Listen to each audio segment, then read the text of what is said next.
Hello বন্ধুরা, আমি সাগরিকা সেজেগুজে একদম রেডি। তো আজকে আপনাদের সামনে একটা মিনি ব্লগ নিয়ে হাজির হয়েছি। ছানা পোনা নিয়ে ছুটছি আমরা লাঞ্চের উদ্দেশ্যে। তো টোটো করে পৌঁছে গেলাম সেই রেস্টুরেন্টে, শহরতলি থেকে বাইরে, নিট অ্যান্ড ক্লিন, ফাঁকা। তারপরে এসে আমাদের ফটো সেশন শুরু হয়ে গেছিল, অনেক ফটো তুলেছি। গ্রুপ ডিসকাস হওয়ার পর ফাইনালি মেনু কার্ডটা হাতে পেয়েছি। আমাদের মেনু কার্ডের মধ্যে ছিল ফিশ ফিঙ্গার, দেখে সেটাই অর্ডার দিয়েছিলাম। সেই অর্ডারটাই প্রথমে স্টার্টারে চলে এলো। তারপরে তো আমরা সস দিয়ে ডিপ করে খাচ্ছি, কিন্তু সেটা দেখলাম ভেটকি মাছের নয়, কাতল মাছের। নো ডাউট টেস্টি ছিল। গ্রিন স্যালাড এসে উপস্থিত হয়ে গেছে। এবার মেন কোর্সটার পালা। মেন কোর্সে ছিল কুলচা, নো ডাউট একদম কানায় কানায় পনিরগুলো ভরা ছিল। আর ছিল পনির বাটার মশলা, শাহি চিকেন।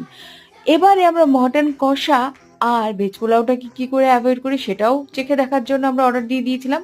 সেটাও এসে ফাইনালি টেবিলে উপস্থিত হলো, খেয়েও নিলাম, খুবই টেস্টি ছিল। তারপরে মিষ্টি ছিল না কোনো, আইসক্রিমটা খেয়ে আমরা শপিং মল থেকে শপিং করে দেন আমি বাপের বাড়িতে গেলাম। বাচ্চাগুলো হাই